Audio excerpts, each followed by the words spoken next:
어머니, 공기 좋죠? 요양원비도 없는데 어쩌겠어요? 이해하시죠? 남편도 병원에 누워있고, 제 사정 아시잖아요. 며느리의 능청스러운 변명. 하지만 차가 멈춘 곳은 산속 폐가였습니다. 며느리는 시어머니를 그곳에 버리고 떠났죠. 그런데 치매인 줄 알았던 늙은 어머니가 주머니에서 전화기를 꺼냅니다. 새 살림 차리려고 온 가족을 버린 며느리, 과연 어떻게 됐을까요? 구독과 좋아요 부탁드려요. 어디서 듣고 계신지 댓글로 남겨주세요. 그곳으로 행운을 가득 담아 보내드릴게요. 사연 시작합니다. 그해 여름 서울의 한 대학병원 응급실은 유난히 분주했어요. 사이렌 소리와 함께 들것 하나가 급하게 밀려 들어왔죠. 들것 위에는 40대 초반의 남자가 누워 있었어요. 얼굴이 창백했고 입술은 파랗게 질려 있었죠. 박민수, 평범한 회사원이었어요. 아침까지만 해도 멀쩡히 출근했던 사람이 회의 중에 갑자기 쓰러졌다고 했어요. 의사가 보호자에게 고개를 숙이며 말했어요. 뇌출혈입니다. 과로와 스트레스가 원인이에요. 전화를 받고 달려온 아내 최수진은 의사의 말을 들으며 고개를 끄덕였어요. 하지만 그녀의 눈동자는 이상하게 흔들리고 있었죠. 걱정이 아니었어요. 무언가를 계산하는 눈빛이었어요. 의사는 다시 환자의 상태에 대해 이야기했습니다. 수술은 성공했지만 최소 2~3달은 입원하셔야 합니다. 재활도 필요하고요. 수지는 병실 복도에 홀로 섰어요. 창밖으로 노을이 지고 있었죠. 그녀의 입꼬리가 살짝 올라갔어요. 작게 중얼거리는 소리가 텅 빈 복도에 스며들었어요. 이 틈에 그날 저녁 박민수의 집 거실은 어둑어둑했어요. 시어머니 박순옥이 낡은 소파에 앉아 텔레비전을 보고 있었죠. 이른이 넘은 노인이었어요. 등은 구부정했고 입고 있는 옷은 몇 번이나 빨아 색이 바랜 것이었죠. 눈동자는 흐릿했고 가끔씩 혼잣말을 중얼거렸어요. 치매 초기 증상이라고 했어요. 현관문이 열리는 소리가 났어요. 수진이 들어왔죠. 그녀는 시어머니를 거들떠보지도 않고 지나갔어요. 마치 거실에 아무도 없는 것처럼요. 그때 작은 발소리가 복도에서 들려왔어요. 8살 서준이가 방에서 뛰어나왔죠. 엄마, 아빠 괜찮아? 아이의 눈에는 걱정이 가득했어요. 하지만 수지는 짜증스러운 표정을 지었죠. 시끄러워. 방에 들어가 있어. 서준이의 어깨가 축 처졌어요. 아이는 고개를 숙인 채 터덜터덜 방으로 돌아갔죠. 그 모습을 순옥이 물끄러미 바라보고 있었어요. 흐릿하던 눈동자가 잠깐, 아주 잠깐 또렷해졌어요. 하지만 금세 다시 흐려졌죠. 아무도 그 순간을 보지 못했어요. 수지는 전화기를 들고 베란다로 나갔어요. 유리문을 닫는 소리가 찰칵 울렸죠. 베란다의 공기는 후텁지근했어요. 수지는 난간에 기대어 전화를 걸었죠. 신호음이 2번 울리고 남자 목소리가 들려왔어요. 여보세요, 오빠. 나야. 수진의 목소리는 낮고 달콤했어요. 방금 전 아이에게 소리 지르던 목소리와는 전혀 달랐죠. 응, 남편 한동안 못 일어나. 2~3달은 병원이래.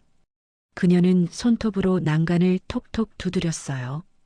입꼬리가 올라갔죠. 근데 시어머니가 문제야. 치매인데 요양원비가 한 달에 300이래. 우리가 어떻게 감당해? 전화기 너머로 남자가 뭔가 말했어요. 수진의 눈이 반짝였죠. 그냥 어디 보내버릴까? 응, 그게 낫겠다. 그녀는 웃었어요. 소리 없이 입술만 움직이며요. 유리문 너머로 시어머니의 구부정한 등이 보였어요. 순옥은 여전히 텔레비전을 보고 있었죠. 아무것도 모르는 것처럼요. 며칠 후 낡은 승용차 한 대가 경기도 외곽의 산길을 달리고 있었어요. 운전석에는 수진이 앉아 있었죠. 조수석에는 순옥이 창밖을 바라보고 있었어요. 포장도로가 끝나고 비포장 흘길이 시작됐어요. 차체가 덜컹거릴 때마다 순옥의 몸이 흔들렸죠. 길은 점점 좁아졌어요. 나무들이 빽빽하게 우거져 햇빛도 제대로 들지 않았어요. 어머니, 공기 좋은 요양원이에요. 금방 도착해요. 수진이 말했어요. 목소리는 달콤했지만 눈은 웃지 않았죠. 순옥은 고개를 끄덕였어요. 아무 말도 하지 않았죠. 그때 순옥의 손이 슬며시 움직였어요. 낡은 몸빼바지 주머니 속으로요. 손가락 끝에 무언가 딱딱한 것이 만져졌어요. 순옥은 그것을 가만히 쥐었죠. 아무도 보지 못했어요. 차가 멈췄어요. 수진이 엔진을 껐죠. 순옥이 천천히 고개를 들어 창밖을 바라봤어요. 무너진 담장이 보였어요. 깨진 기와 반쯤 부서진 대문, 잡초가 무성하게 자란 마당. 요양원이 아니었어요. 폐가였죠. 사람이 살 수 없는 곳이었어요. 수진이 차에서 내렸어요. 트렁크를 열고 낡은 보따리 하나를 꺼냈죠. 순옥의 옷가지 몇 벌이 들어있는 것이었어요. 수진은 그것을 폐가 마루에 던졌어요. 쿵! 보따리가 먼지를 일으키며 굴러떨어졌죠. 순옥이 천천히 차에서 내렸어요. 다리가 후들거렸지만 표정은 담담했죠. 그녀는 폐가를 올려다봤어요. 깨진 유리창 사이로 어둠이 보였어요. 거미줄이 바람에 흔들리고 있었죠. 어머니, 여기가 요양원보다 나을 거예요. 공기도 좋고. 수진이 비웃듯 말했어요. 입꼬리가 비틀어져 있었죠. 병원비도 없는데 어쩌겠어요. 이해하시죠? 순옥은 아무 말도 하지 않았어요. 그저 며느리의 얼굴을 물끄러미 바라볼 뿐이었죠.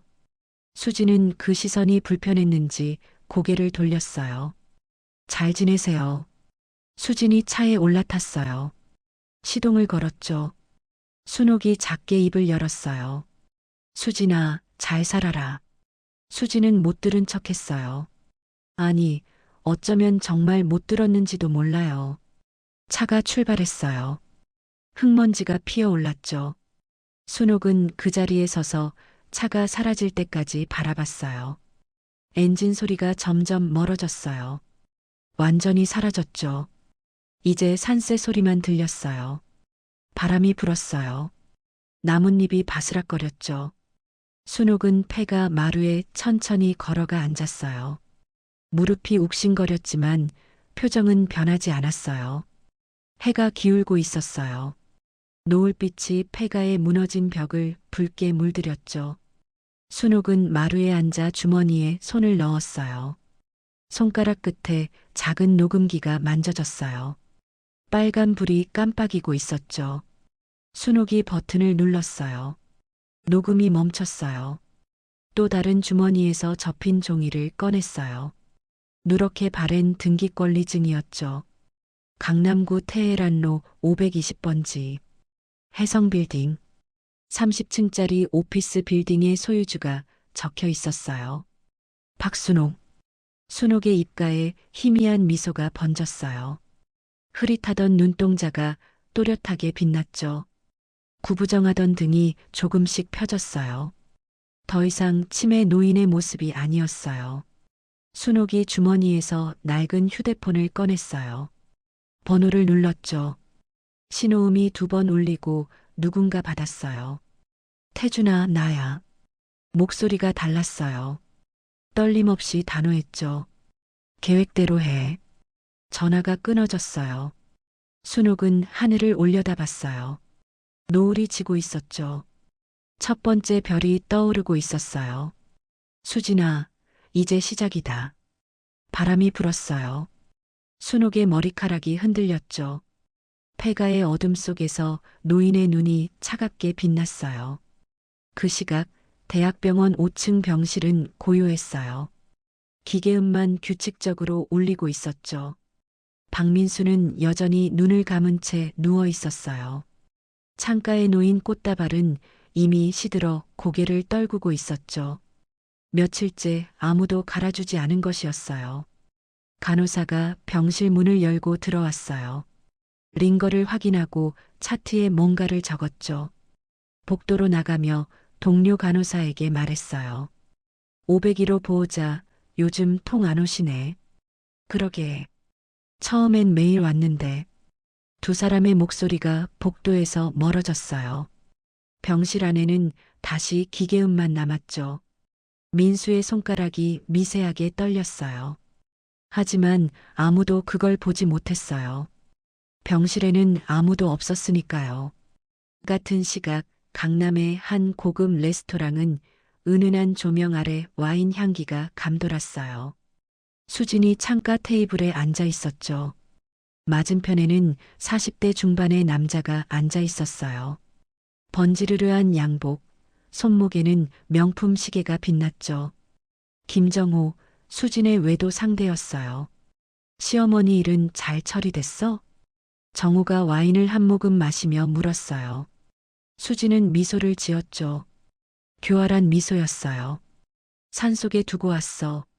이제 신경 안 써도 돼. 정호가 테이블 너머로 손을 뻗어 수진의 손을 잡았어요. 잘했어. 이제 우리만 생각하자. 수진의 핸드폰이 진동했어요. 화면을 보니 집에서 온 부재중 전화였죠. 세 통? 수진은 화면을 슬쩍 보고 핸드폰을 가방 속에 집어넣었어요. 못 본 척하는 게 이젠 익숙했죠. 두 사람이 와인 잔을 부딪혔어요. 찰랑 맑은 소리가 울렸죠. 수진의 눈이 샹들리에 불빛 아래서 반짝였어요. 병원에 누운 남편도, 산속에 버린 시어머니도, 집에 혼자 있을 아이도 그녀의 머릿속엔 없었어요. 그날 밤 박민수의 집은 어두웠어요. 거실 불이 꺼져 있었죠. 서준이 방에서 혼자 침대에 누워 있었어요. 배에서 꼬르륵 소리가 났죠. 저녁을 못 먹었어요. 서준이 일어나 거실로 나갔어요. 발소리를 죽이며 냉장고를 열었죠. 텅 비어 있었어요. 우유 하나만 덩그러니 놓여 있었죠. 서준이 그것을 꺼내 마셨어요. 차가운 우유가 빈속을 훑고 내려갔죠. 현관문이 열리는 소리가 났어요. 엄마였죠. 서준의 얼굴이 밝아졌어요. 엄마, 배고파? 수지는 귀찮다는 듯 손을 저었어요. 라면이라도 끓여 먹어. 엄마 피곤해. 그러고는 방으로 들어가 문을 닫아버렸죠. 서준이 싱크대 앞에 섰어요.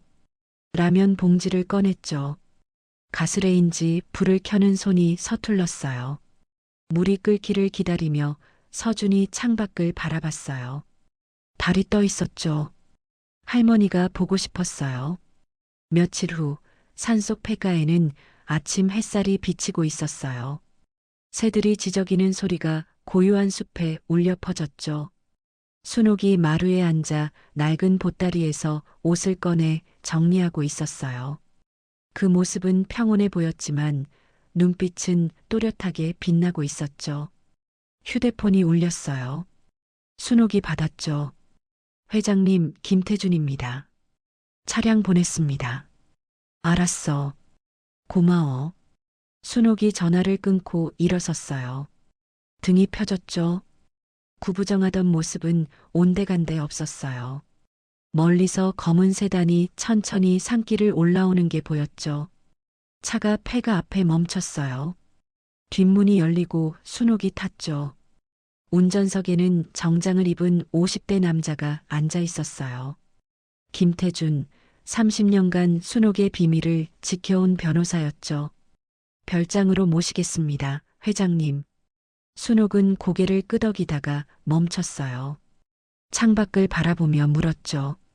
서준이는 어떻게 지내? 태준의 표정이 굳어졌어요. 며느리가 제대로 안 챙기는 것 같습니다. 집에 먹을 게 별로 없더군요. 순옥의 눈빛이 차갑게 가라앉았어요. 손이 무릎 위에서 가늘게 떨렸죠. 그년이 애까지. 잠시 침묵이 흘렀어요. 순옥이 입을 열었죠. 사람 시켜서 집에 먹을 것 좀 갖다 놔. 수진이 모르게. 그리고 서준이한테 줄 휴대폰 하나 준비해. 태준이 고개를 끄덕였어요. 알겠습니다, 회장님. 차가 산길을 내려가기 시작했어요. 순옥은 창밖을 바라보며 조용히 생각에 잠겼죠. 며느리를 향한 분노가 가슴속에서 천천히 타오르고 있었어요. 일주일 후 초등학교 정문 앞은 하교 시간을 맞아 북적거렸어요. 아이들이 쏟아져 나왔죠. 대부분은 엄마 손을 잡거나 학원 버스에 올라탔어요. 서준이 혼자 걸어 나왔어요. 주변을 두리번거렸지만 아무도 없었죠. 고개를 숙이고 터덜터덜 걷기 시작했어요. 골목 어귀에서 누군가 불렀어요. 서준아. 익숙한 목소리였어요. 서준이 고개를 들었죠. 눈이 커졌어요. 할머니? 순옥이 서 있었어요. 깔끔한 옷차림이었죠. 구부정하던 등이 펴져 있었어요. 하지만 서준이에겐 그게 중요하지 않았죠. 아이는 할머니에게 뛰어가 품에 안겼어요. 할머니, 어디 갔었어? 서준이 울음을 터뜨렸어요. 작은 어깨가 들썩였죠. 보고 싶었어? 엄마가 요양원 갔다고 했는데 왜 전화도 안 받아? 순옥이 아이를 꼭 안았어요. 눈가가 붉어졌죠. 할머니도 보고 싶었어. 많이. 근처 분식집은 오후의 햇살로 따뜻했어요. 순옥과 서준이 마주 앉아 있었죠. 서준이 떡볶이를 허겁지겁 먹고 있었어요. 배가 많이 고팠던 거죠. 순옥이 아이를 물끄러미 바라봤어요. 마음이 아팠죠. 엄마가 밥 잘 챙겨줘? 서준이 고개를 저었어요. 떡볶이 국물이 입가에 묻어 있었죠. 엄마 맨날 늦게 와. 이상한 아저씨랑 전화해. 순옥의 손이 테이블 위에서 떨렸어요. 분노를 삼키며 물었죠. 밥은 뭐 먹어? 라면. 아니면 편의점 삼각김밥. 매일? 서준이 고개를 끄덕였어요. 순옥의 눈이 붉게 달아올랐죠. 서준이 할머니를 올려다봤어요. 할머니, 나도 요양원 데려가줘. 엄마 싫어. 순옥이 아이의 손을 꼭 잡았어요. 작고 여린 손이었죠. 조금만 참아. 할머니가 다 해결할게. 분식집 밖으로 나왔어요. 햇살이 따뜻했지만 바람은 서늘했죠. 순옥이 가방에서 작은 휴대폰 하나를 꺼냈어요. 아이용 폴더폰이었죠. 서준아, 이거 받아. 서준이 눈을 동그랗게 떴어요. 이거 뭐야? 할머니만 연락되는 폰이야. 순옥이 아이의 손에 폰을 쥐어줬어요. 서준이 그것을 신기한 듯 바라봤죠. 엄마한테 들키면 안 돼.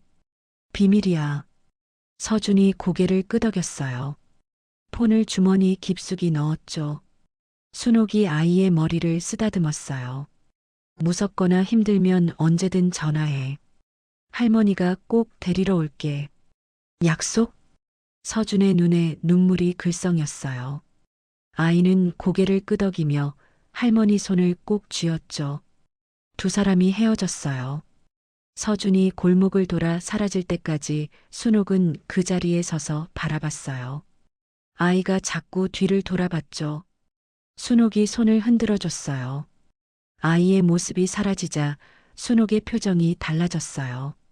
따뜻함이 사라지고 차가운 결의가 떠올랐죠. 그날 밤 순옥의 별장 서재는 고요했어요. 은은한 조명 아래 고급스러운 가구들이 놓여 있었죠. 책상 위에는 서류들이 쌓여 있었어요. 해성빌딩 등기부등본, 재산 목록, 그리고 며느리의 외출 기록. 문이 열리고 김태준이 들어왔어요. 회장님, 며느리가 재혼 준비 중입니다. 순옥이 고개를 들었어요. 재혼? 네. 김정호라는 남자입니다. 다음 달 결혼식을 올린다고 합니다. 순옥의 눈이 가늘어졌어요. 민수는 아직 의식을 못 찾고 있습니다. 며느리는 병문안도 거의 안 갑니다. 순옥이 창밖을 바라봤어요. 달이 떠 있었죠. 재혼식 날짜 정확히 알아내. 태준이 고개를 숙였어요. 알겠습니다, 회장님. 순옥이 책상 위에 녹음기를 손으로 만졌어요. 빨간 버튼이 어둠 속에서 희미하게 빛났죠. 그날 다 끝낸다. 목소리는 낮았지만 단단했어요. 30년을 기다려온 사람의 목소리였죠. 창밖의 달빛이 순옥의 얼굴을 비췄어요. 그 눈 속에는 분노와 결의가 함께 타오르고 있었어요. 2달이 흘렀어요. 병원 501호 병실은 여전히 고요했죠. 하지만 그날 아침은 달랐어요. 박민수의 손가락이 움직였거든요. 처음엔 미세하게, 그 다음엔 조금 더 크게요. 눈꺼풀이 파르르 떨리더니 천천히 떠졌죠. 흐릿한 천장이 보였어요. 형광등 불빛이 눈을 찔렀죠. 민수가 고개를 돌렸어요. 병실을 둘러봤죠. 링거대, 심장 모니터, 시든 꽃다발, 그리고 빈 의자. 아무도 없었어요. 민수가 입을 열었어요. 목이 칼칼했죠. 수진아? 대답은 없었어요. 병실에는 기계음만 울릴 뿐이었죠. 창밖으로 햇살이 비치고 있었어요. 세상은 평화로워 보였지만 민수의 가슴에는 알 수 없는 불안이 밀려왔죠. 30분 후 간호사가 병실 문을 열었어요. 민수가 눈을 뜨고 있는 걸 보고 화들짝 놀랐죠. 어머, 깨어나셨네요. 간호사가 급히 나가 의사를 불러왔어요. 의사가 펠라이트로 민수의 눈을 확인하고 반사신경을 검사했죠. 고개를 끄덕이며 말했어요. 기적입니다. 2달 넘게 의식이 없으셨는데요. 민수가 물었어요. 목소리가 갈라졌죠. 보호자는요? 아내는요? 의사와 간호사가 서로를 쳐다봤어요. 어색한 침묵이 흘렀죠. 간호사가 애써 미소를 지으며 말했어요. 연락드릴게요. 민수는 그 표정을 놓치지 않았어요. 뭔가 이상했죠. 아내가 왜 여기 없는 거죠? 엄마는 왜 안 계신 거죠? 민수의 가슴에 불안이 싹트기 시작했어요. 복도에서 민수가 휠체어에 앉아 있었어요. 재활치료실로 가는 길이었죠. 간호사가 휠체어를 밀어주고 있었어요. 민수가 주머니에서 휴대폰을 꺼냈어요. 배터리가 꺼져 있었죠. 간호사에게 충전기를 빌려 켰어요. 화면이 떴죠. 부재중 전화는 없었어요. 문자도 없었죠. 민수가 수진에게 전화를 걸었어요. 신호음이 울렸죠. 1번, 2번, 3번. 받지 않았어요. 다시 걸었죠. 또 안 받았어요. 민수가 문자를 보냈어요. 나 깨어났어. 병원이야. 전송 완료. 하지만 답장은 오지 않았죠. 민수는 휴대폰 화면을 물끄러미 바라봤어요. 검은 화면에 자신의 얼굴이 비쳤죠. 수척하고 창백했어요. 2달 동안 아무도 곁에 없었다는 게 얼굴에 그대로 드러나 있었죠. 그날 저녁이 되어서야 수진이 나타났어요. 병실 문이 열리고 꽃다발을 든 여자가 들어왔죠. 화려한 원피스, 진한 화장, 향수 냄새가 진하게 풍겼어요. 민수가 아내를 바라봤어요. 낯설었죠. 2달 전과 뭔가 달랐어요. 왜 이제 와? 전화도 안 받고. 수진이 억지로 웃으며 말했어요. 미안해. 회의 중이었어. 바빴어. 민수가 미간을 찌푸렸어요. 무슨 회의? 넌 회사 안 다니잖아. 수진의 얼굴이 살짝 굳어졌어요. 하지만 금세 웃음을 띠며 화제를 돌렸죠. 그런 건 중요한 게 아니잖아. 당신 깨어났다며. 얼마나 걱정했는데. 민수는 아내의 눈을 똑바로 쳐다봤어요. 걱정이 아니었죠. 당황함이었어요. 민수가 물었죠. 엄마는? 엄마 어디 있어? 수진의 손이 멈췄어요. 꽃다발을 내려놓으려던 동작 그대로요. 1초, 2초, 짧은 침묵이 흘렀죠. 수진이 대답했어요. 목소리가 아까보다 높아졌죠. 어머니, 요양원 가셨지. 민수가 눈을 가늘게 떴어요. 요양원? 어느 요양원? 수진이 꽃다발을 탁자에 내려놓으며 말했어요. 청산요양원이야. 공기 좋은데. 당신 쓰러지고 나서 내가 알아봤어. 민수가 물었어요. 주소는? 수진이 가방을 뒤적였어요. 경기도 어딘데? 명함 받아뒀는데. 잠깐만. 한참을 뒤졌어요. 못 찾았죠. 아, 어디 뒀지? 분명히 넣어뒀는데. 민수가 다시 물었어요. 전화번호는? 수진의 손이 멈췄어요. 가방 속에서 뭔가를 만지작거리며 말했죠. 그것도 명함에 있어. 내일 찾아서 줄게. 민수가 고개를 끄덕였어요. 표정은 담담했지만 눈빛은 날카로웠죠. 그래. 내일까지 줘. 수진의 이마에 땀이 송글송글 맺혔어요. 에어컨이 켜져 있는 병실에서요. 그날 밤 민수는 잠을 이루지 못했어요. 병실 천장을 바라보며 생각에 잠겼죠. 뭔가 이상했어요. 아내의 말투, 표정, 눈빛, 전부 어긋나 있었죠. 민수가 휴대폰을 들었어요. 검색창에 청산요양원을 입력했죠. 검색 결과가 떴어요. 경기도 용인에 있는 요양원이었죠. 전화번호가 나와 있었어요. 민수가 전화를 걸었어요. 신호음이 울렸죠. 늦은 밤이었지만 당직자가 받았어요. 안녕하세요. 청산요양원입니다. 민수가 물었어요. 혹시 박순옥이라는 분 계신가요? 최근에 입소하셨을 텐데요. 전화기 너머로 키보드 두드리는 소리가 들렸어요. 잠시 후 대답이 돌아왔죠. 저희 쪽에는 그런 분 안 계시는데요. 민수의 손이 떨렸어요. 혹시 비슷한 이름은요? 최근 2달 내에 입소하신 분 중에요. 아니요. 없습니다. 전화가 끊어졌어요. 민수는 다른 요양원들을 검색했죠. 청산요양병원, 청산실버타운, 청산너싱홈. 비슷한 이름의 요양원을 전부 찾았어요. 하나하나 전화했죠. 대답은 모두 같았어요. 그런 분 안 계십니다. 민수의 얼굴이 창백해졌어요. 손에서 휴대폰이 미끄러질 뻔했죠. 거짓말이었어. 일주일 후 민수가 퇴원했어요. 아직 완전히 회복되지 않아 목발을 짚어야 했죠. 택시를 타고 집으로 향했어요. 현관 비밀번호를 눌렀어요. 문이 열렸죠.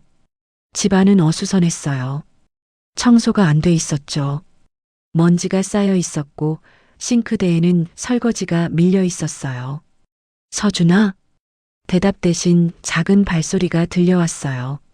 서준이 방에서 뛰어나왔죠. 아빠. 아이가 달려와 안겼어요. 민수가 아이를 꼭 안았죠. 여윈 몸이 느껴졌어요. 아빠 왔어. 민수가 고개를 들어 주변을 둘러봤어요. 할머니 방은? 서준의 표정이 어두워졌어요. 민수가 엄마 방문을 열었죠. 텅 비어 있었어요. 옷장도 이불도 짐도 없었어요. 사람이 살던 흔적이 깨끗이 지워져 있었죠. 민수의 다리에서 힘이 빠졌어요. 문틀을 붙잡고 겨우 서 있었죠. 민수가 서준이 방으로 들어갔어요. 아이와 침대에 나란히 앉았죠. 서준이 손에 뭔가를 꼭 쥐고 있었어요. 작은 폴더폰이었죠. 민수가 물었어요. 그거 뭐야? 서준이 망설였어요. 하지만 아빠를 올려다보며 말했죠. 할머니가 준 거야. 엄마한테 비밀이래. 민수의 손이 떨렸어요. 폰을 받아들었죠. 통화 기록을 확인했어요. 할머니라고 저장된 번호가 있었죠. 최근 통화 날짜는 사흘 전이었어요. 민수가 서준을 바라봤어요. 아이의 눈에 눈물이 고여 있었죠. 할머니 살아있어, 아빠. 나한테 전화했어. 민수의 심장이 쿵쿵 뛰었어요. 손가락이 떨렸죠. 할머니 번호를 눌렀어요. 신호음이 울렸죠. 1번, 2번, 3번. 받지 않았어요. 다시 걸었어요. 또 안 받았죠. 3번째 시도. 딸깍. 연결됐어요. 여보세요. 민수가 숨을 멈췄어요. 그 목소리. 엄마 목소리였죠. 하지만 달랐어요. 떨림이 없었어요. 흐릿함도 없었죠. 치매 노인의 목소리가 아니었어요.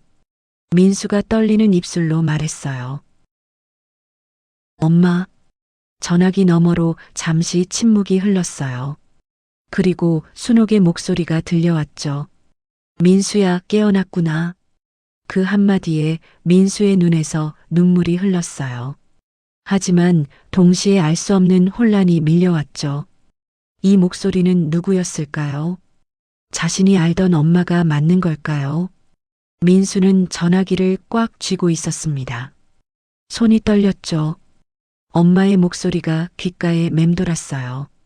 분명 엄마였습니다. 하지만 전혀 다른 사람 같았죠. 또렷하고 단단한 목소리. 치매 환자의 목소리가 아니었어요. 민수가 엄마가 어디 계신지 물었습니다. 수진이가 요양원에 모셨다고 했는데 정말 요양원이 맞냐고요. 전화기 너머로 짧은 침묵이 흘렀죠. 그리고 순옥이 대답했습니다. 요양원이 아니야. 내 아내가 나를 산에 버렸어. 민수는 아무 말도 할 수 없었어요. 입이 열렸지만 소리가 나오지 않았죠. 버렸다고요? 엄마를? 산에? 순옥은 담담하게 말을 이었습니다. 산속 폐가에 두고 갔다고요. 공기 좋으니까 여기서 살라고 하더라고요. 민수의 다리에서 힘이 풀렸어요. 벽에 기대어 간신히 몸을 지탱했죠. 당장 가겠다고 어디 계신지 알려달라고 외쳤습니다. 하지만 순옥은 오지 말라고 했어요. 아직 때가 아니라고요. 엄마 말을 들으라고요. 그리고 전화가 끊어졌습니다. 뚜뚜뚜. 민수는 검은 화면을 멍하니 바라봤죠. 손에서 휴대폰이 미끄러져 바닥에 떨어졌어요. 그날 밤 민수는 소파에 앉아 있었습니다. 불을 켜지 않았죠. 어둠 속에서 생각에 잠겨 있었어요. 현관문이 열리는 소리가 났습니다. 수진이 들어왔죠. 화려한 옷차림에 진한 화장. 향수 냄새가 코를 찔렀어요. 수진이 왜 불을 안 켜고 있냐고 물었습니다. 민수가 천천히 고개를 들었죠. 어둠 속에서 눈빛만 빛났어요. 어디 갔다 오냐고 물었습니다. 수진은 친구 만났다고 대답했죠. 민수가 다시 물었어요. 엄마 요양원 이름이 뭐였지? 수진의 미소가 살짝 굳어졌습니다. 청산요양원이라고 했잖아. 왜 자꾸 물어? 수진이 짜증 섞인 목소리로 대답했죠. 민수가 한 발짝 다가갔어요. 거기 전화해봤다고 말했습니다. 엄마 안 계시더라고요. 수진의 얼굴에서 핏기가 빠졌어요. 그럴 리 없다고 자기가 직접 모셔다 드렸다고 말했죠. 하지만 목소리가 떨리고 있었습니다. 민수가 호주머니에서 휴대폰을 꺼내 화면을 보여줬어요. 청산요양원, 청산요양병원, 청산실버타운. 10군데가 넘는 요양원 통화 기록이었죠. 전부 없다고 하던데. 민수의 목소리는 차가웠습니다. 수진의 입술이 벌어졌다 닫혔죠. 아무 말도 나오지 않았어요. 민수는 서재로 들어갔습니다. 컴퓨터를 켜고 수진 차량의 블랙박스 앱에 로그인했죠. 주행 기록을 확인했어요. 2달 전 날짜를 찾았습니다.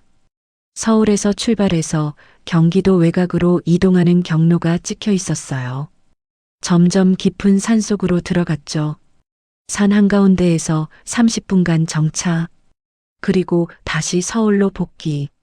민수가 그 위치를 지도에서 확인했습니다. 도로도 제대로 없는 깊은 산속이었죠. 주변에는 아무것도 없었어요. 요양원은커녕 인가조차 보이지 않았습니다. 민수의 손이 부들부들 떨렸어요.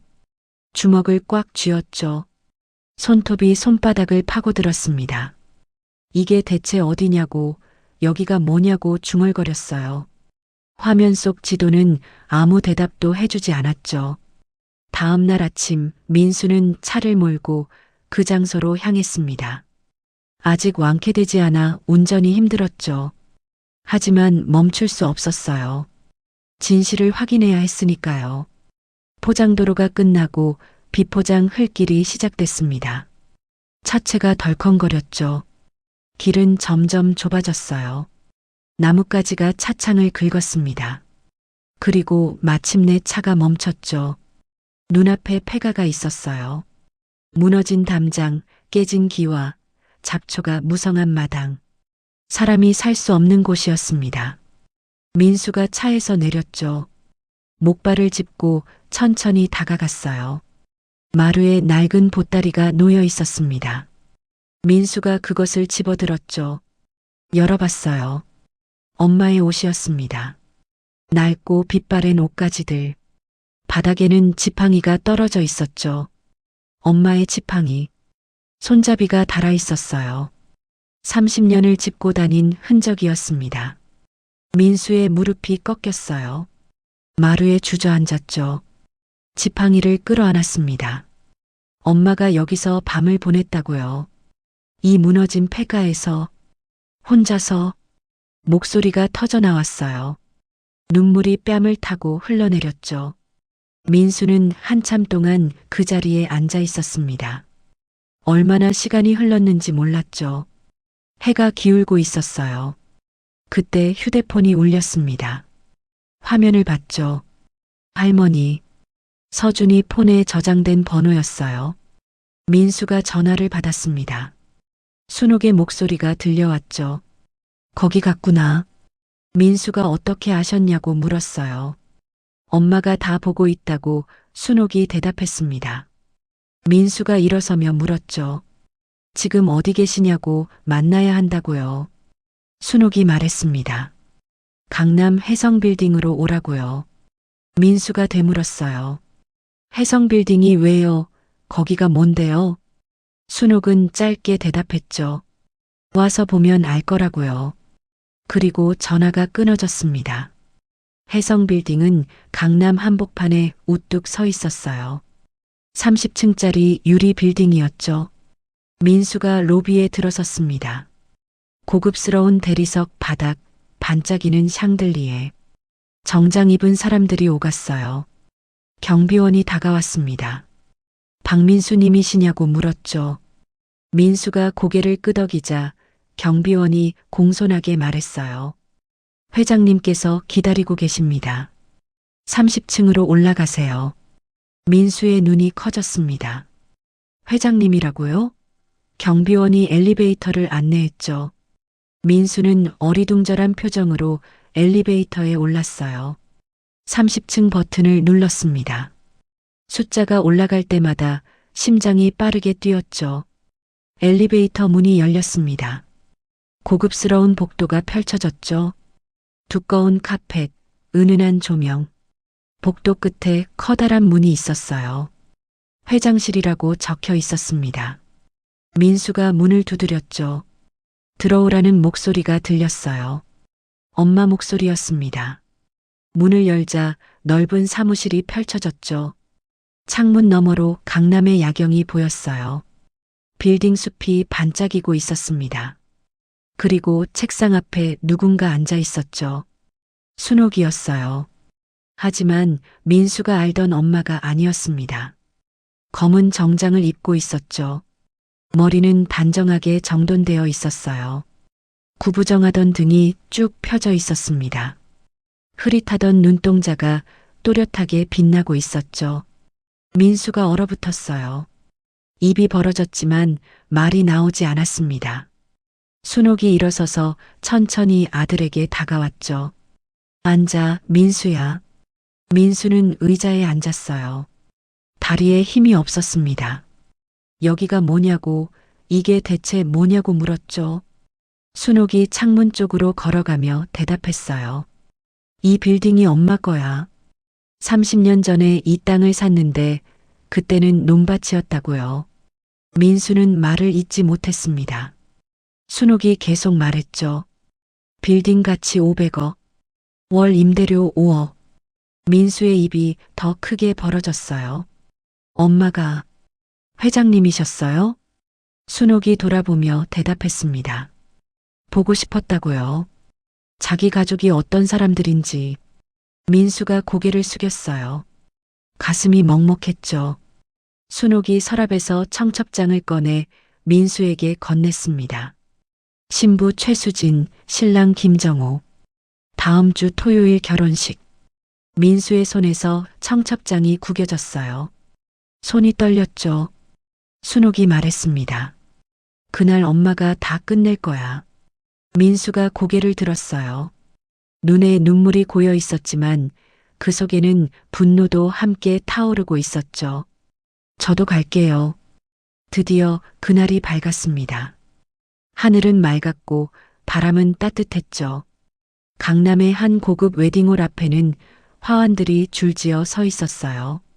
최수진 김정호 결혼을 축하합니다라고 적힌 현수막이 바람에 펄럭이고 있었습니다. 하객들이 하나둘 도착했죠. 고급 외제차들이 주차장을 채웠어요. 그때 멀리서 검은 세단 한 대가 천천히 다가왔습니다. 웨딩홀 앞을 지나쳐 건너편 주차장에 멈췄죠. 뒷좌석에 순옥이 앉아 있었어요. 검은 정장 차림에 선글라스를 쓰고 있었습니다. 운전석에 김태준이 백미러로 순옥을 바라보며 물었죠. 준비되셨습니까, 회장님? 순옥이 천천히 선글라스를 벗었습니다. 눈빛이 차갑게 빛났죠. 시작하자. 짧게 대답했어요. 30년을 기다린 날이었습니다. 웨딩홀 2층의 신부 대기실은 화사했어요. 거울 앞에 수진이 앉아 있었죠. 새하얀 웨딩드레스를 입고 있었습니다. 레이스 장식이 달린 고급스러운 드레스였어요. 메이크업 아티스트가 마지막 손질을 하고 있었죠. 수진은 거울 속 자신을 바라보며 미소 지었습니다. 드디어 새 출발이었죠. 병원에 누운 남편도 산속에 버린 시어머니도 이제 과거일 뿐이었어요. 친구가 대기실로 들어와 감탄했습니다. 수진아, 진짜 예쁘다.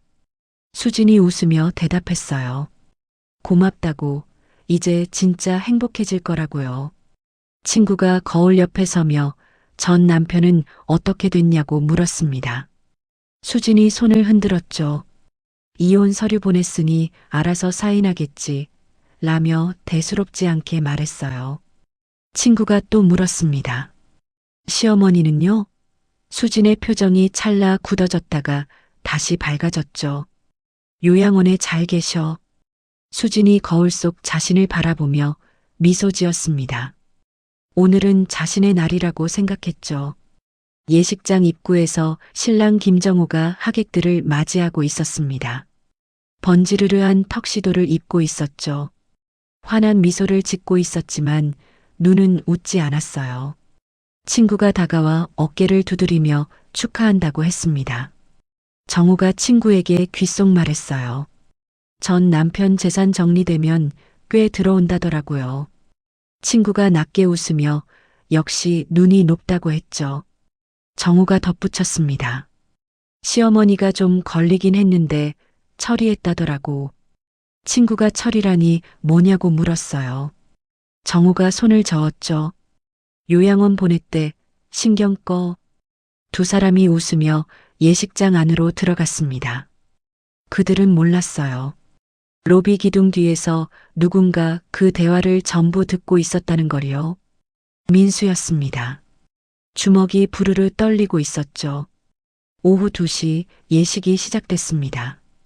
예식장 안에는 100여 명의 하객이 앉아 있었죠. 단상에는 화려한 꽃장식이 놓여 있었어요. 은은한 조명 아래 웨딩 음악이 흘러나왔습니다. 신랑 김정호가 단상 앞에 서 있었어요. 예식장 뒷문이 열렸죠. 버질로드 위로 수진이 걸어 들어왔습니다. 하객들이 박수를 쳤어요.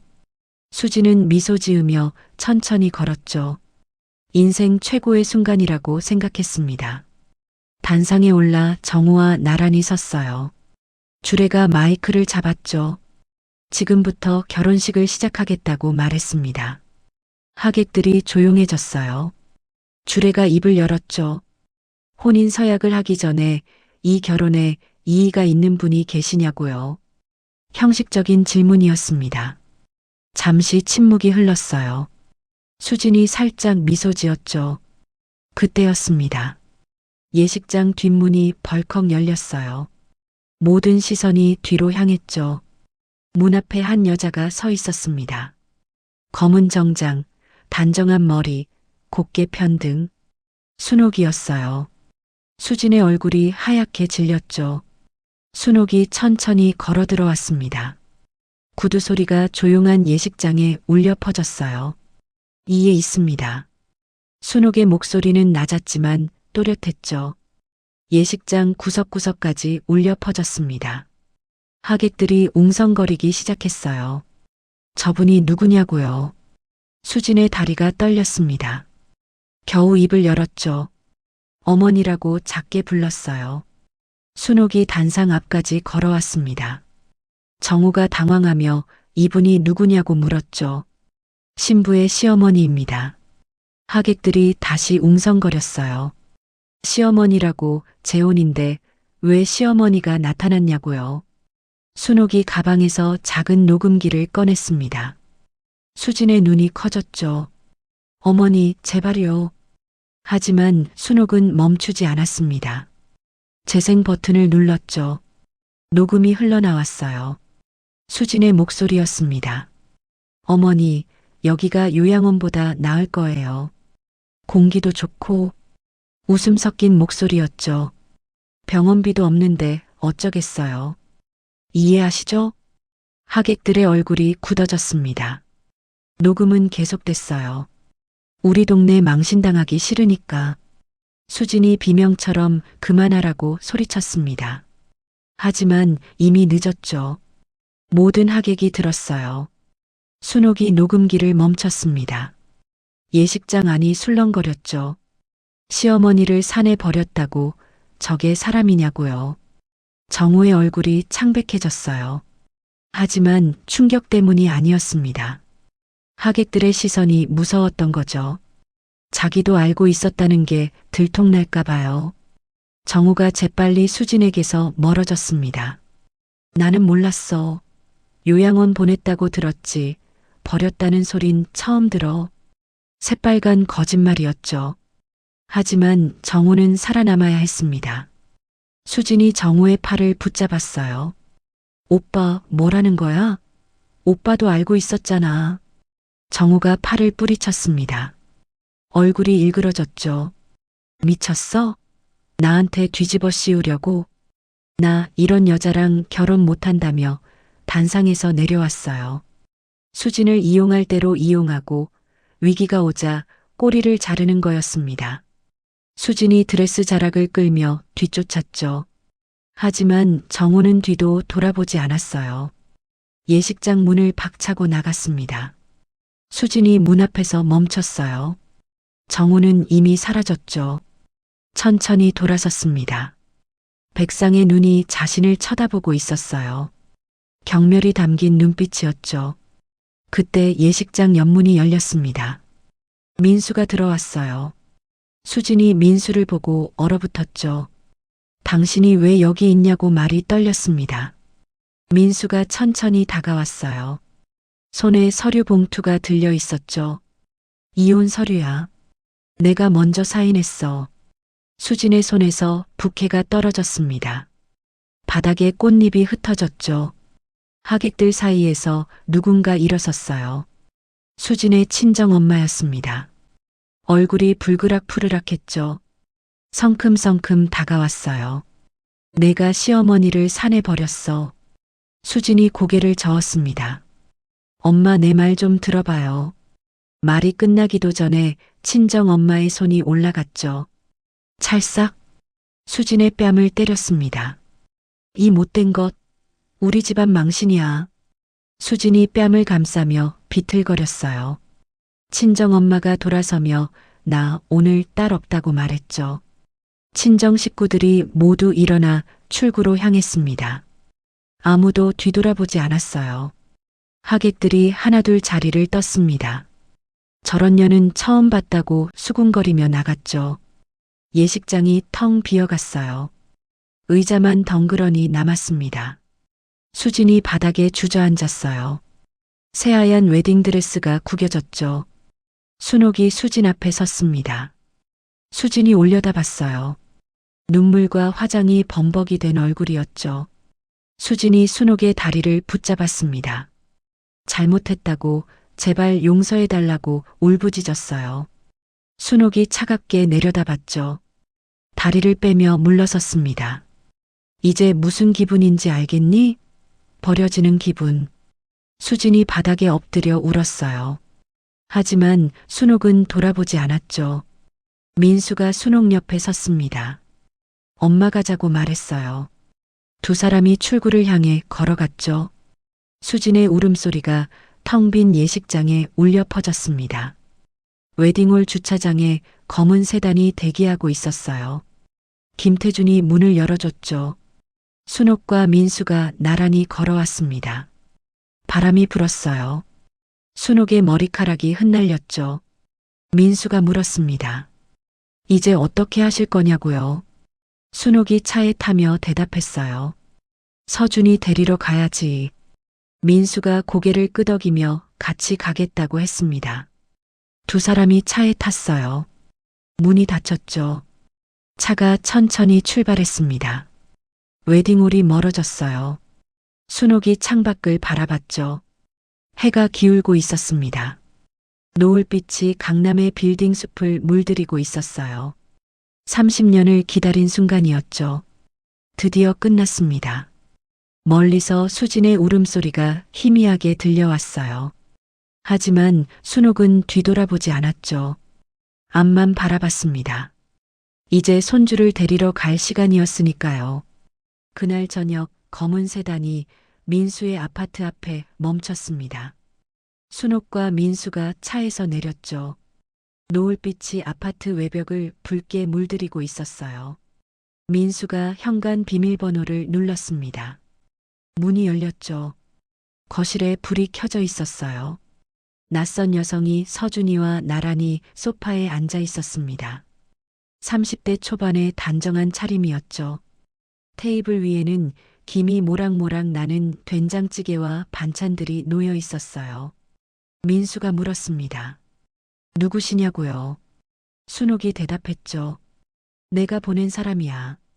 여성이 일어나 공손하게 인사했어요. 김비서라고요.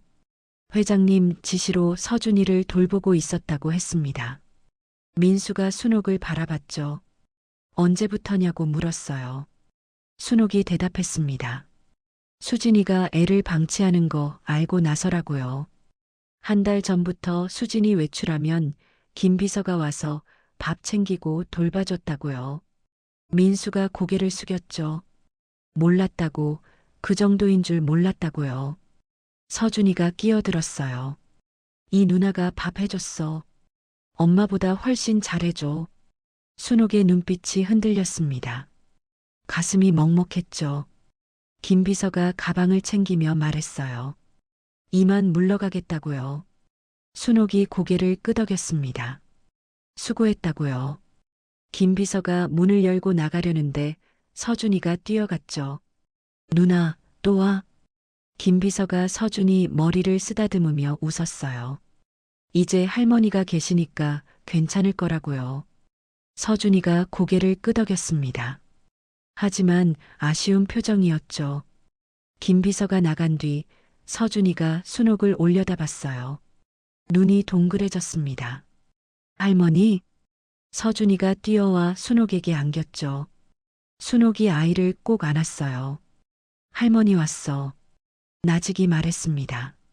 서준이가 물었죠. 그 누나 할머니가 보낸 거였냐고요. 순옥이 고개를 끄덕였어요. 응, 우리 서준이 굶을까봐.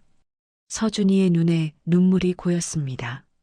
할머니 보고 싶었다고, 엄마가 맨날 안 오고 밥도 안 챙겨줬다고요. 순옥의 눈가가 붉어졌죠. 할머니도 보고 싶었어. 많이. 민수가 두 사람을 바라봤습니다. 눈시울이 붉어졌죠. 세 사람이 거실 소파에 앉았어요. 서준이가 순옥 옆에 바짝 붙어 앉아 있었습니다. 할머니 손을 놓지 않았죠. 민수가 물었어요.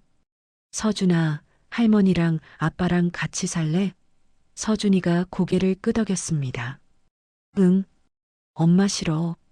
순옥이 서준의 머리를 쓰다듬었죠. 민수가 일어서며 말했어요. 짐 챙기자고, 오늘 나가는 거라고요. 서준이가 어디로 가냐고 물었습니다. 순옥이 대답했죠. 할머니 집으로. 넓어. 서준이가 처음으로 환하게 웃었어요. 진짜요? 순옥이 고개를 끄덕였습니다. 민수가 서준이 방으로 가서 짐을 챙기기 시작했죠. 캐리어에 옷가지와 장난감을 넣었어요. 서준이도 작은 가방을 메고 왔습니다. 세 사람이 아파트 복도로 나왔어요. 민수가 캐리어를 끌고 있었습니다. 서준이가 순옥의 손을 꼭 잡고 있었죠. 엘리베이터 버튼을 눌렀어요. 문이 열렸습니다. 세 사람이 안으로 들어갔죠. 문이 닫히려는 순간이었어요. 복도 끝에서 누군가 나타났습니다. 잠깐만, 서준아. 수진이었죠. 웨딩드레스 차림 그대로였어요. 머리카락이 헝클어져 있었습니다. 화장이 번져 얼룩덜룩했죠. 하지만 엘리베이터 문은 이미 닫혔어요. 1층 로비에서 엘리베이터 문이 열렸습니다. 세 사람이 나왔죠. 그때 로비 출입문이 벌컥 열렸어요. 수진이 뛰어들어왔습니다. 숨이 가빴죠. 드레스 자락이 찢어져 있었어요. 서준아, 엄마야. 서준이가 순옥 뒤로 숨었습니다. 작은 손으로 할머니 옷자락을 꽉 움켜쥐었죠. 민수가 앞을 막아섰어요. 그만하라고, 수진아. 수진이 소리쳤습니다. 내 아들이라고 데려갈 수 없다고요. 서준이가 작게 말했어요. 싫어. 엄마 싫어. 수진의 얼굴이 일그러졌습니다. 서준에게 다가가려 했죠. 순옥이 앞을 막아섰어요. 한 발짝도 더 오지 말라고요. 수진이 애원했습니다. 어머니 제발요, 서준이만은요. 순옥의 목소리가 차가워졌어요. 넌 이 아이 밥도 제대로 안 챙겼어. 내가 사람 시켜서 매일 돌봐준 거 알아? 그게 엄마야? 수진이 말문이 막혔습니다. 순옥이 계속 말했죠. 내가 술 마시고 놀러 다닐 때 김비서가 이 아이 밥 먹이고 재워줬다고요. 수진이 무릎을 꿇었어요. 잘못했다고 한 번만 기회를 달라고요. 순옥이 고개를 저었습니다. 기회는 끝났어. 민수가 서류 봉투를 꺼냈어요. 양육권 포기 각서라고 했습니다. 사인하라고요. 수진이 고개를 저었죠. 그건 안 된다고. 서준이는 자기 아들이라고요. 내가 버린 아들이지. 민수의 목소리는 단호했어요. 사인 안 하면 유기죄로 고소할 거라고요. 시어머니 건이랑 같이. 수진의 손이 떨렸습니다. 펜을 받아들었죠. 각서에 사인했어요. 손끝이 파르르 떨리고 있었습니다. 민수가 각서를 받아들었죠. 확인했어요. 순옥이 서준의 손을 잡았습니다. 가자고 말했죠. 세 사람이 출입문을 향해 걸어갔어요. 수진이 바닥에 주저앉았습니다. 울음소리가 터져나왔죠. 서준이가 잠깐 뒤를 돌아봤어요. 수진과 눈이 마주쳤습니다. 하지만 서준이는 금세 고개를 돌렸죠. 할머니 손을 더 꽉 잡았어요. 세 사람이 밖으로 나갔습니다. 수진이 로비에 혼자 남았죠. 드레스 차림으로 바닥에 엎드려 울었어요. 울음소리가 텅 빈 로비에 울려 퍼졌습니다. 밤이 깊었어요. 순옥의 별장은 강남 외곽의 조용한 곳에 자리 잡고 있었습니다. 넓은 정원에 조명이 켜져 있었죠. 검은 세단이 대문 앞에 멈췄어요. 세 사람이 차에서 내렸습니다. 서준이가 별장을 올려다봤죠. 입이 벌어졌어요. 할머니, 여기가 할머니 집이야? 순옥이 웃으며 대답했습니다. 응, 이제 서준이 집이기도 해. 서준이가 진짜냐고 물었어요. 나도 여기서 사냐고요. 민수가 아이의 머리를 쓰다듬었습니다. 아빠도 같이 산다고요. 서준이가 환하게 웃었죠. 처음 보는 웃음이었어요. 순옥이 아이를 안았습니다. 민수가 두 사람을 바라봤죠. 눈물이 고였어요. 그날 밤 서준이 방은 아늑했습니다.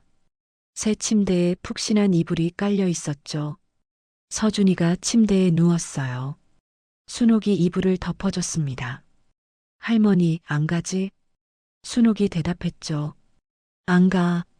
매일 여기 있어. 서준이가 약속하냐고 물었어요.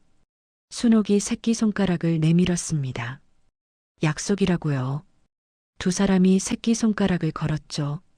서준이가 웃으며 눈을 감았어요. 순옥이 아이의 이마에 입을 맞췄습니다. 잘 자라고 속삭였죠.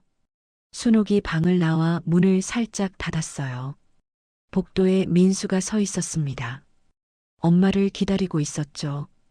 거실로 나왔어요. 두 사람이 소파에 나란히 앉았습니다. 창밖으로 달이 떠 있었죠. 민수가 입을 열었어요. 엄마, 그동안 고생하셨어요. 순옥이 고개를 저었습니다. 이제 시작이라고요. 민수가 되물었죠. 뭐가요? 우리 셋이 제대로 사는 거. 이제 시작이야. 민수가 고개를 끄덕였어요. 눈물이 흘렀습니다. 순옥이 아들의 손을 잡았죠. 두 사람은 한동안 말없이 앉아 있었어요. 달빛이 거실을 환하게 비추고 있었습니다. 같은 시각 서울 시내의 한 고시원은 어두웠어요. 좁은 방에 창문도 없었습니다. 수진이 구겨진 웨딩드레스를 입은 채 바닥에 앉아 있었죠. 화장이 번져 얼룩덜룩했어요. 눈이 풀려 있었습니다. 휴대폰을 들었죠. 연락처 목록을 봤어요. 모두에게 차단당해 있었습니다. 재혼남 번호로 전화했죠. 전화를 받을 수 없다는 안내 음성이 흘러나왔어요. 친정엄마 번호로 전화했습니다. 역시 같은 음성이었죠. 수진이 휴대폰을 던졌어요. 벽에 부딪혀 떨어졌습니다. 수진이 무릎에 얼굴을 묻었죠. 울음소리가 좁은 방에 울려 퍼졌어요. 아무도 듣는 사람이 없었습니다. 1년이 흘렀어요. 해성빌딩 옥상 정원은 화창한 햇살로 가득했습니다. 테이블 위에 케이크가 놓여 있었죠. 서준이 생일 축하해라고 적혀 있었어요. 순옥, 민수, 서준이가 테이블에 앉아 있었습니다. 서준이가 초를 불었어요. 후, 촛불이 꺼졌죠. 순옥과 민수가 박수를 쳤습니다. 서준이가 환하게 웃었어요. 민수가 물었습니다. 무슨 소원 빌었냐고요? 비밀이야. 근데 이미 이루어졌어. 세 사람이 웃었어요. 따뜻한 웃음이었습니다. 가족의 웃음이었죠. 순옥이 난간으로 걸어갔어요. 강남의 빌딩 숲을 내려다봤습니다. 민수가 다가왔죠. 엄마 뭐 생각하시냐고 물었어요. 순옥이 대답했습니다. 30년 전에 여기 논밭이었다고요. 그때 사람들이 미쳤다고 했대요. 허벌판에 돈을 묻냐고요. 민수가 말했죠. 근데 엄마가 맞았네요. 순옥이 고개를 저었어요.